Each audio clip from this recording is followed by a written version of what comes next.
Our universe seems to be defined by a set of numbers which in some sense look special.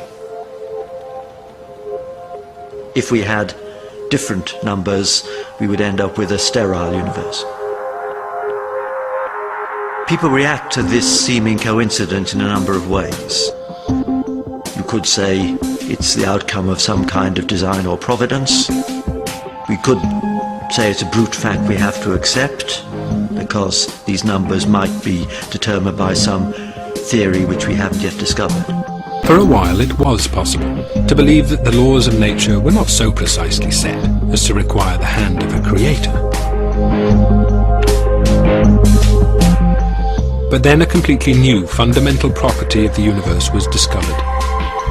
An anti-gravity force present in space itself.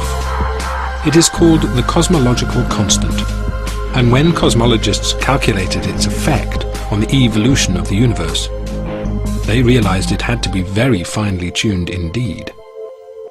The fine-tunings, how fine-tuned are they? Most of them are 1% sort of things. In other words, if a thing is 1% different, everything is bad. And a physicist could say, maybe those are just luck. On the other hand, this cosmological constant is tuned to 1 part and 10 to the 120, 120 decimal places.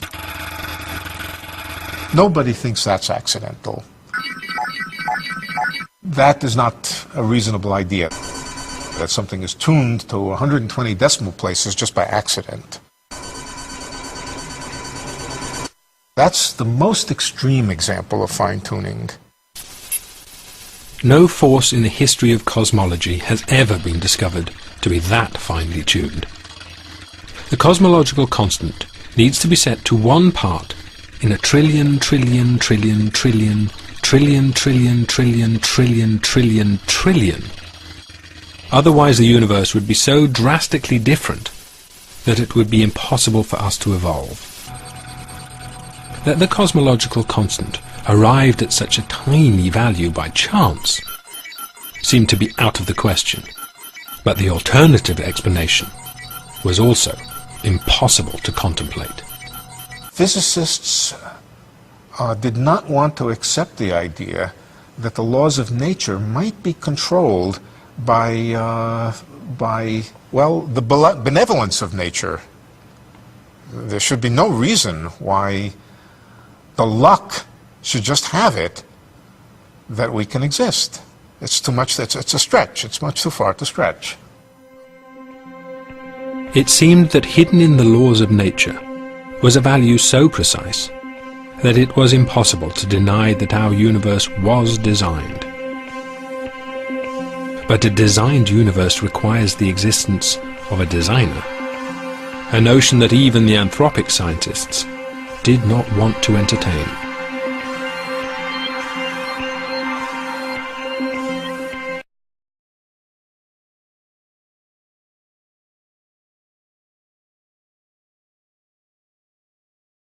It seemed that hidden in the laws of nature was a value so precise that it was impossible to deny that our universe was designed.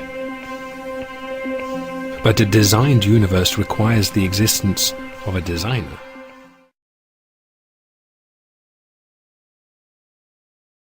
The scientists were between a rock and a hard place. Their own discoveries were pointing them towards an intelligent designer. This is its dislike of mixing religion into physics.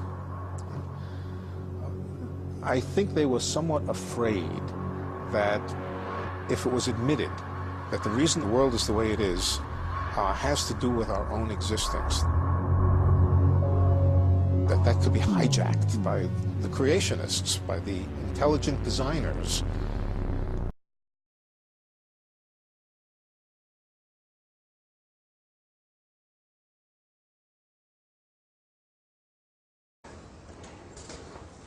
There are physicists who will tell you that if you take about half a dozen physical constants, these are constants that physicists have no explanation for, they just accept that these numbers have the values that they do, and they then do theoretical calculations using their models to say if any one of these half dozen constants was ever so slightly varied, then the universe as we know it would not be possible. For example, if the gravitational constant was a little bit different, there would be no stars, there would be no galaxies, the entire universe would just be a uniform splurge of hydrogen, for example. You wouldn't have stars, you wouldn't have chemistry, you wouldn't have the formation of the heavier elements, you couldn't have life. And they do the same trick for half a dozen other physical constants. A good example is Martin Rees, the present Astronomer Royal, in his book Just Six Numbers.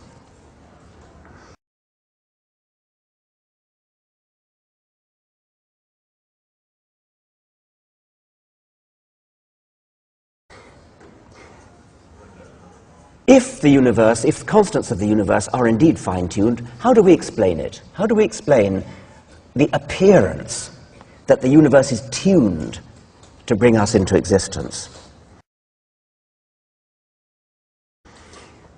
Well, theists say God did it.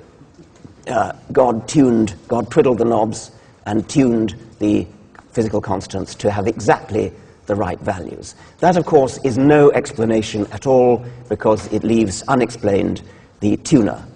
It's just pushing the problem back one step. So we can instantly discount explanation number one.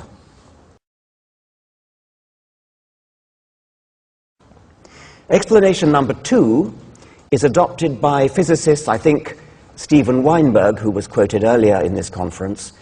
Steven Weinberg, Nobel Prize-winning physicist from Texas, I think his view is that we don't yet understand enough physics, and when we do, when we have the longed-for theory of everything, the TOE, we will then realize that these knobs are not for tuning. There is no freedom, there are no degrees of freedom. There's only one way for a universe to be.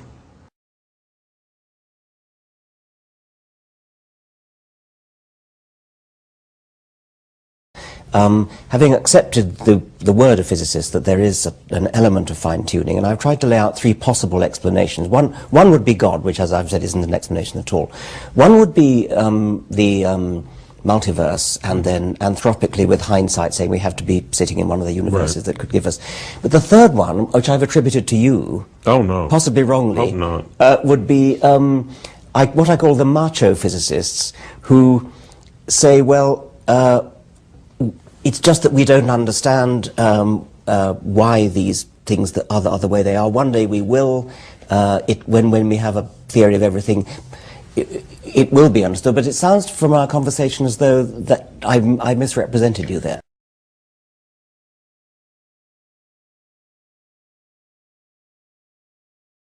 I don't think one should underestimate the fix we're in, that in the end we will not be able to explain the world, that we will have some set of laws of nature.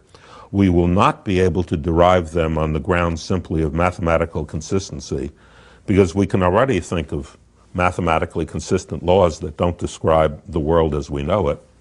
And we will always be left with a question, why are the laws of nature what they are rather than some other laws?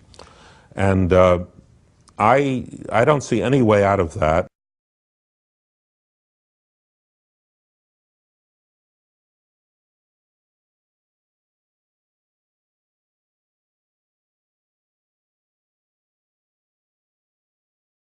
The fact that the constants of nature are suitable for life, which is clearly true, we observe.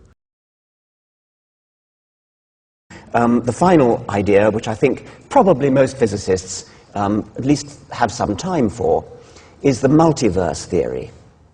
No one has constructed a theory in which that's true. I mean, it's not only a speculation. The theory would be speculative, but we don't have a theory in which that speculation is mathematically realized. Right, yeah. So, but it's a possibility.